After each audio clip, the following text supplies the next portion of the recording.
This is bigger than this team. This is bigger than the NFL. This is a society issue.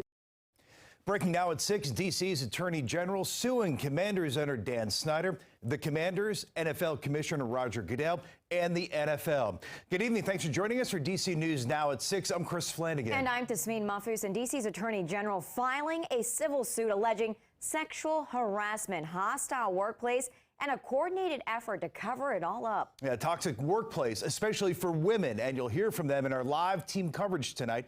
We start with DC News Now reporter Daniel Hamburg. And Daniel, there are major allegations in this lawsuit.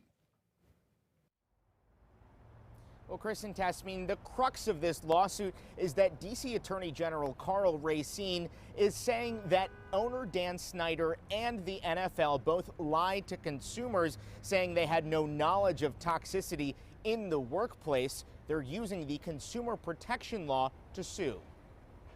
We're standing up for D.C. residents who were repeatedly lied to and deceived. D.C. Attorney General Karl Racine has been investigating Washington Commanders owner Dan Snyder and the team for about a year. The evidence shows Mr. Snyder was not only aware of the toxic culture within his organization, he encouraged it and he participated in it. Racine says his office has evidence of sexual harassment, gender discrimination, and an overall toxic workplace. When stories in the Washington Post broke, Snyder claimed he knew nothing about it. The National Football League claimed that they were stepping in to assume oversight. But Racine says the NFL and the Commanders had a secret agreement to share information, and the final report from attorney Beth Wilkinson was only 7 sentences approved by Snyder. You can't lie to D.C. residents in order to protect your image,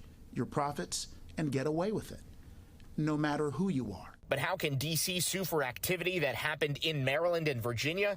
He's using the district's Consumer Protection Act, which he says is broad. Any material misstatement that a merchant or business makes that could impact consumers in the District of Columbia. Each misstatement can be a $5,000 fine, which can add up.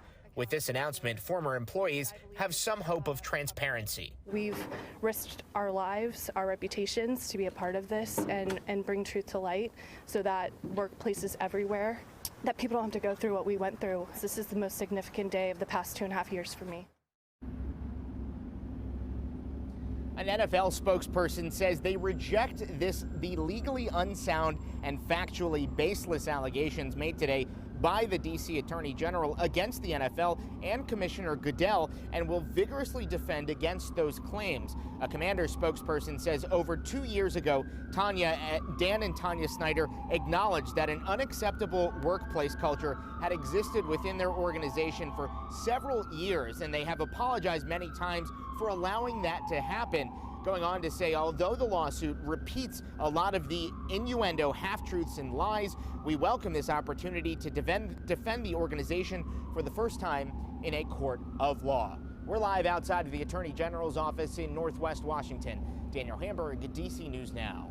All right, Daniel, thank you. All right, so what could this mean now for both Dan Snyder and the NFL? Yeah, so for that angle of this developing story, let's bring in sports director Derek Forrest. And Derek, there are far-reaching implications with this lawsuit.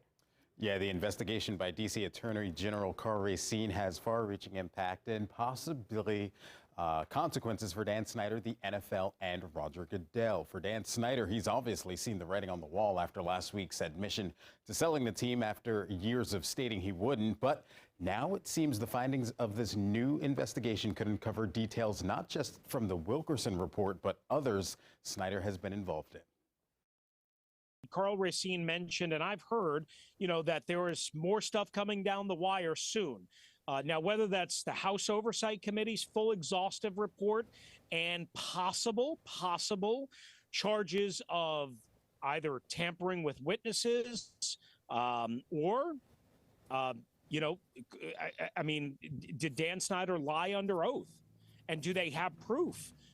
Perjury, right? Remember when he testified for about 11 hours on his yacht at the end of July? We still have not seen the testimony for that. There's got to be a reason for that.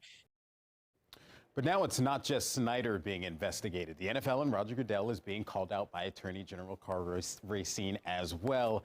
And if they have valid findings, it could bring more things to light.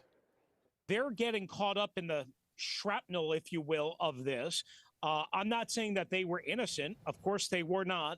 They are complicit in protecting Dan Snyder because they didn't do the right thing a year and a half ago, Derek. I mean, and that's the problem, is that a $10 million fine against the organization, no suspension, no real punitive punishment, and no release of the findings, the specific findings of the Wilkinson report added to the fray.